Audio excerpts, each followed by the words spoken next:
एकादशोऽध्यायः। ध्यानम्। ॐ बालरविद्युतिबिन्दुकिरीटाम् तुङ्गपुराम् नयनत्रययुक्ताम् बालरविद्युतिबिन्दुकिरीटाम् तुङ्गपुराम् नयनत्रययुक्ताम् मेरमुखीम् वरदाम् कुशपाशाभीतिकराम् प्रभजे भुवनेशीम् मेरमुखीम् वरदाम् कुशपाशाभीतिकराम् प्रभजे भुवनेशीम्। ॐ ऋषिरुवाच देव्याहते तत्र महासुरेन्द्रे देव्याहते तत्र महासुरेन्द्रे तेन्द्रास्तुरावह्निपुरोगमास्ताम् कात्यायनीम् तुष्टुरिष्टलाभात् कात्यायनीम् तुष्टुरिष्टलाभात् विकासिमत्ताब्जविकासितासाः विकासिमत्ताब्जविकासितासाः देवि प्रपन्नार्तिहरे प्रसीद देवि प्रपन्नार्तिहरे प्रसीद प्रसीद मातर्जगतोऽखिलस्य प्रसीद मातर्जगतोऽखिलस्य प्रसीद विश्वेश्वरि पाहि विश्वम् प्रसीद विश्वेश्वरि पाहि विश्वम् त्वमीश्वरी देवि चराचरस्य त्वमीश्वरी देवि चराचरस्य आधारभूता जगतस्त्वमेका आधारभूता जगतस्त्वमेका महीस्वरूपेण यतस्थितासि महीस्वरूपेण यतस्थितासि अपाम् स्वरूपस्थितया त्वयैतत् अपाम् स्वरूपस्थितया त्वयैतत् आप्यायते कृष्णमलङ्घवीर्ये आप्यायते कृष्णमलङ्घवीर्ये त्वम् वैष्णवी शक्तिरनन्तवीर्या त्वम् वैष्णवी शक्तिरनन्तवीर्या विश्वस्य बीजम् परमासि माया विश्वस्य बीजम् परमासि माया सम्मोहितम् देवि समस्तमेतत् सम्मोहितम् देवि समस्तमेतत् त्वम् वै प्रसन्ना भुवि मुक्तिहेतुः त्वम् वै प्रसन्ना भुवि मुक्तिहेतुः विद्याः समस्तास्तव देविभेदाः विद्याः समस्तास्तव देविभेदाः श्रियः समस्ताः सकला जगत्सु श्रियः समस्ताः सकला जगत्सु त्वयैकया पूरितमम्बजैतत् त्वयैकया पूरितमम्बजैतत् काते स्तुतिस्तव्यपरापरोक्तिः काते स्तुतिस्तव्यपरापरोक्तिः सर्वभूता यदा देवी स्वर्गमुक्तिप्रदायिनी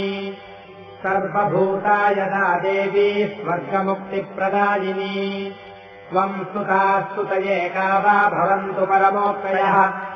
त्वम् स्तुतास्तुतयेका वा भवन्तु परमोक्तयः सर्वस्य बुद्धिरूपेण जनस्य हृदि संस्थिते सर्वस्य बुद्धिरूपेण जनस्य हृदि संस्थिते स्वर्गापवर्गदे देवि नारायणि नमोऽस्तुते स्वर्गापवर्गदे देवि नारायणि नमोऽस्तुते कलाकाष्ठादिरूपेण परिणामप्रदायिनी कलाकाष्ठादिरूपेण परिणामप्रदायिनी विश्वस्योपरतौ शक्ते नारायणि नमोऽस्तुते विश्वस्योपरतौ शक्ते नारायणि नमोऽस्तुते सर्वमङ्गलमाङ्गल्ये दिवे सर्वार्थसाधिके सर्वमङ्गलमाङ्गल्ये दिवे सर्वार्थसाधिके शरण्ये त्र्यम्बके गौरि नारायणि नमोऽस्तुते शरण्ये त्र्यम्बके गौरि नारायणि नमोऽस्तुते सृष्टिस्थितिविनाशानाम् शक्तिभूते सनातनि सृष्टिस्थितिविनाशानाम् शक्तिभूते सनातनि गुणाश्रये गुणमये नारायणि नमोऽस्तुते गुणाश्रये गुणमये नारायणि नमोऽस्तुते शरणागतदीनार्थपरित्राणपरायणे शरणागतदीनार्थपरित्राणपरायणे सर्वस्यार्तिहरे देवि नारायणि नमोऽस्तुते सर्वस्यार्तिहरे देवि नारायणि नमोऽस्तुते हंसयुक्तविमानस्थे ब्रह्माणि रूपधारिणि हंसयुक्तविमानस्थे ब्रह्माणि रूपधारिणि कौशाम्बः खरिके देवि नारायणि नमोऽस्तुते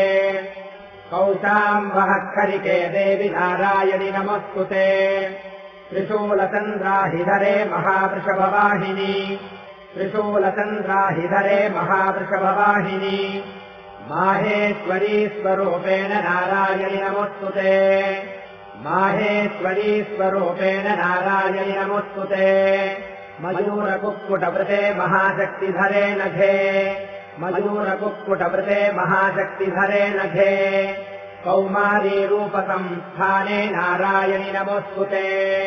कौमारीरूपसंस्थाने नारायणि नमोऽस्तुते शङ्खचक्रगदासार्ङ्गगृहीतपरमायुधे शङ्खचक्रगदासार्ङ्गगृहीतपरमायुधे प्रसीद वैष्णवीरूपे नारायणि नमोऽस्तुते प्रसीद वैष्णवीरूपे नारायणि नमोऽस्तुते गृहीतोऽग्रमहाचक्रे दंश्रोद्धृतवसुन्धरे गृहीतोऽग्रमहाचक्रे दंश्रोद्धृतवसुन्धरे वराहरूपिणि शिवे नारायणि नमोऽस्तुते वराहरूपिणि शिवे नारायणि नमोऽस्तुते नृसिंहरूपेणोग्रेण हन्तुम् दैत्यान् कृतोद्यमे नृसिंहरूपेणोग्रेण हन्तुम् दैत्यान् कृतोद्यमे त्रैलोक्यत्राणसहिते नारायणि नमोऽस्तुते त्रैलोक्यत्राणसहिते नारायणि नमोऽस्तुते किरीटिनि महावज्रे सहस्रनयनोज्ज्वले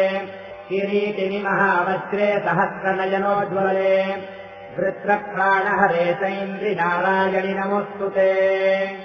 वृत्रप्राणहरे सैन्द्रि नारायणि नमोऽस्तुते शिवदूती स्वरूपेण हतदैत्यमहाबले शिवदूती स्वरूपेण हतदैत्यमहाबले घोररूपे महारावे नारायणि नमोऽस्तुते घोररूपे महारावे नारायणि नमोऽस्तुते दंश्राकरालवदने शिरोमालाविभूषणे दंश्राकरालवदने शिरोमालाविभूषणे चामुण्डे मुण्डमथने नारायणि नमोऽस्तुते चामुण्डे मुण्डमथने नारायणि नमोऽस्तुते लक्ष्मीलज्जे महाविद्ये श्रद्धे पुष्टिस्वधे ध्रुवे लक्ष्मीलज्जे महाविद्ये श्रद्धे पुष्टिस्वधे ध्रुवे महारात्रि महाविद्ये नारायणि नमोऽस्तुते महारात्रि महाविद्ये नारायणि नमोऽस्तुते मेधे सरस्वतिवरे भूतिबाभ्रवितामसि मेधे सरस्वतिवरे भूतिबाभ्रवितामसि नियते त्वम् प्रसीदेशे नारायणि नमोऽस्तुते नियते त्वम् प्रसीदेशे नारायणि नमोऽस्तुते सर्वस्वरूपे सर्वेशे सर्वशक्तिसमन्विते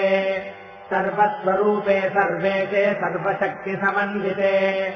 भयेभ्यस्त्राहिनो देवि दुर्गे देवि नमोऽस्तुते भयेभ्यस्त्राहिनो देवि दुर्गे देवि नमोऽस्तुते एतत्ते वदनम् सौम्यम् लोचनत्रयभूषितम् एतत्ते वदनम् सौम्यम् लोचनत्रयभूषितम् पातु नः सर्वभीतिभ्यः कात्यायनि नमोऽस्तुते पातु नः सर्वभीतिभ्यः कात्यायनि नमोऽस्तुते ज्वालाकरालमत्युग्रमशेषासुरसूदनम् ज्वालाकरालमत्युग्रमशेषासुरसूदनम् त्रिशूलम् पातु नो भीते भद्रकाळि नमोऽस्तुते त्रिशूलम् पातु नो भीते भद्रकाळि नमोऽस्तुते हिनश्चिदैत्यतेजांसि स्वनेनापूर्यया जगत् हिनश्चिदैत्यतेजांसि स्वनेनापूर्यया जगत् सा घण्टा पातु नो देवि पापेभ्यो न स्तुतानिव सा घण्टा पातु नो देवि पापेभ्यो न स्तुतानिव असुराश्रग्वसा पङ्कतर्शितस्ते करोज्ज्वलः असुराश्रग्वसा पङ्कतर्शितस्ते करोज्ज्वलः शुभाय खड्गो भवतु चण्डिके त्वाम् नता वयम् शुभाय खड्गो भवतु चण्डिके त्वाम् नता वयम् रोगानशेषानपहन्ति तुष्टारुष्टातु कामान् सकलानभीष्टान् रोगानशेषानपहंसि तुष्टारुष्टातु कामान् सकलानभीष्टान् स्वामाश्रितानाम् न विपन्नराणाम् स्वामाश्रिताख्याश्रयताम् प्रयान्ति स्वामाश्रितानाम् न विपन्नराणाम् स्वामाश्रिताख्याश्रयताम् प्रयान्ति एतत्कृतम् यत्कदनम् त्वयाद्य धर्मद्विधाम् देवि महासुराणाम् एतत्कृतम् यत्कदनम् त्वयाद्य धर्मद्विधाम् देवि महासुराणाम् रूपैरनेकैर्बहुधात्ममूर्तिम् दृष्ट्वाम्बिके तत्प्रकरोति कान्या रूपैरनेकैर्बहुधात्ममूर्तिम् दृष्ट्वाम्बिके तत्प्रकरोति कान्या विद्यासु शास्त्रेषु विवेकदीपे स्वाद्येषु वाक्येषु च कात्वदन्या विद्यासु शास्त्रेषु विवेकदीपे स्वाद्येषु वाक्येषु च कात्वदन्या मम त्वगर्तेति महान्धकारे विभ्रामयत्येतदतीव विश्वम्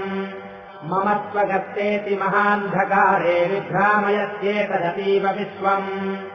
रक्षांसि यत्रोग्रदिशाच्चनागा यत्रारयोदस्युबलानि यत्र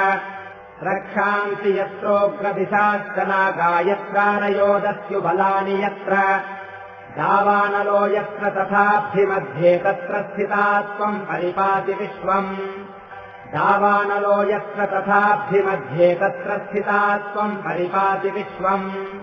विश्वेश्वरि त्वम् परिपाति विश्वम् विश्वात्मिकाधारयसीति विश्वम्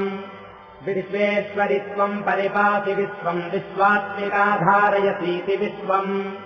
विश्वेशवन्द्या भवती भवन्ति विश्वाश्रयाये त्वयि भक्तिनम्राः विश्वेशवन्द्या भवती भवन्ति विश्वाश्रयाये त्वयि भक्तिनम्राः देवि प्रसीद परिपालय नोरिभीतेर्नित्यम् यथासुरवधादधुनैव सद्यः देवि प्रसीद परिपालय नोरिभीतेर्नित्यम् यथासुरवधादधुनैव सद्यः पापानि सर्वजगताम् प्रशमम् नयासु उत्पातपागजनिताम् च महोपसर्गान् पापानि सर्वजगताम् प्रशमम् नयासु उत्पातपागजनिताम् च महोपसर्गान् प्रणतानाम् प्रसीदत्वम् देवि विश्वार्तिहारिणि प्रणतानाम् प्रसीदत्वम् देवि विश्वार्तिहारिणि त्रैलोक्यवासिनामेद्ये लोकानाम् वरदा भव त्रैलोक्यवासिनामेद्ये लोकानाम् वरदा भव देव्युवाच वरदाहम् सुरगणा वरम् यन्मनसेत्सथ वरदाहम् सुरगणा वरम् यन्मनसेत्सथ सम्पृणुध्वम् त्वयस्थानि जगतामुपकारकम् सम्पृणुध्वम् त्वयस्थानि जगतामुपकारकम् देवा ऊचुः सर्वाबाधाप्रशमनम् त्रैलोक्यस्याखिलेश्वरि सर्वाबाधाप्रशमनम् त्रैलोक्यस्याखिलेश्वरि एवमेव त्वया कार्यमस्मद्वैरिविनाशनम् एवमेव त्वया कार्यमस्मद्वैरिविनाशनम् देव्युवाच वैवस्वतेऽन्तरे प्राप्ते 28 युगे वैवस्वतेऽन्तरे प्राप्ते 28 युगे शुम्भो निशुम्भश्चैवान्यावुत्पत्स्येते महासुरौ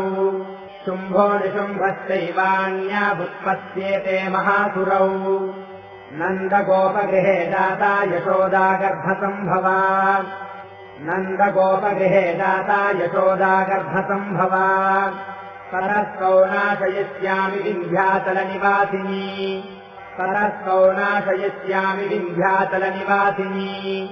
पुनरप्यतिरौद्रेण रूपेण पृथिवीतले पुनरप्यतिरौद्रेण रूपेण पृथिवीतले अवतीर्य हरिष्यामि वै प्रतिष्ठाम् सुदानवान् अवतीर्य हरिष्यामि वै प्रतिष्ठाम् सुदानवान् अवतीर्य हरिष्यामि वै प्रतिष्ठाम् सुदानवान् अवतीर्य हरिष्यामि वै प्रतिष्ठाम् सुदानवान् रक्तादन्ता भविष्यन्ति दाडिमी कुसुमोपमाः रक्तादन्ता भविष्यन्ति दाडिमी कुसुमोपमाः ततो माम् देवता स्वर्गे मर्त्यलोके च मानवाः ततो माम् देवता स्वर्गे मत्यलोके च मानवाः स्तुवन्तो व्याहरिष्यन्ति सततम् रक्तदन्तिकाम् भूयश्च शतवार्षिक्यामनावृष्ट्यामनम् भवि भूयश्च शतवार्षिक्यामनावृष्ट्यामनम् भवि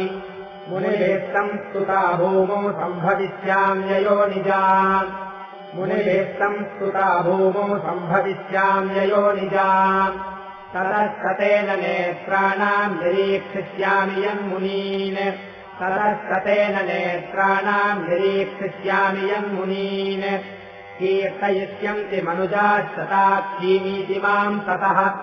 कीर्तयिष्यन्ति मनुजास्तताक्षीमीति माम् ततः ततोऽहमखिलम् लोकमात्मदेहसमुद्भवैः ततोऽहमखिलम् लोकमात्मदेहसमुद्भवैः धरिष्यामि सुराश्चाकैरावृष्टेः प्राणधारकैः धरिष्यामि सुराश्चाकैरावृष्टेः प्राणधारकैः शाकम्भरीति विख्यातिम् तदा यास्याम्यहम् भुवि शाकम्भरीति विख्यातिम् तदा यास्याम्यहम् भुवि तत्रैव च वधिष्यामि दुर्गमाख्यम् महासुरम् तत्रैव च वधिष्यामि दुर्गमाख्यम् महासुरम् दुर्गादेवीति विख्यातम् तन्मे नाम भविष्यति दुर्गादेवीति विख्यातम् तन्मे नाम भविष्यति पुनश्चाहम् यदा भीमम् रूपम् कृत्वा हिमाचले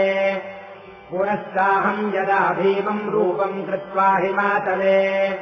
रक्षांसि भक्षयिष्यामि मुनीनाम् प्राणकारणात् रक्षांसि भक्षयिष्यामि मुनीनाम् प्राणकारणात् तदा माम् मुनयः सर्वे स्तोष्यन्त्यानम्रमूर्तयः तदा माम् मुनयः सर्वे स्तोष्यन्त्यानम्रमूर्तयः भीमादेवीति विख्यातम् तन्मे नाम भविष्यति भीमादेवीति विख्यातम् तन्मे नाम भविष्यति यदा ऋणाख्यस्त्रैलोक्ये महाबाधाम् करिष्यति यदा ऋणाख्यस्त्रैलोक्ये महाबाधाम् करिष्यति तदाहम् भ्रामरम् रूपम् कृत्वा सङ्ख्येयषट्पदम् तदाहम् भ्रामरम् रूपम् कृत्वा सङ्ख्येयषट्पदम् त्रैलोक्यस्य हितार्थाय वधिष्यामि महासुरम् त्रैलोक्यस्य हितार्थाय वधिष्यामि महासुरम् भ्रामरीति च माम् लोकास्तदा स्तोष्यन्ति सर्वदः भ्रामरीति च माम् लोकास्तदा स्तोष्यन्ति सर्वदः इत्थम् यदा यदा बाधा दानवोत्था भविष्यति इत्थम् यदा यदा बाधा दानवोत्था भविष्यति तदा तदावतीर्याहम् करिष्याम्यरिसंक्षयम् तदा तदावतीर्याहम् करिष्याम्यरिसंक्षयम् ॐ इति श्रीमार्कण्डेयपुराणे सावर्णिके मन्वन्तरे देवीमाहात्म्ये देव्याः स्तुतिर्नाम 11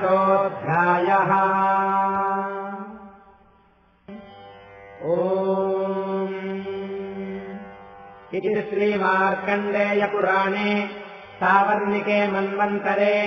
देवीमाहात्म्ये देव्याः स्तुतिर्नाम 11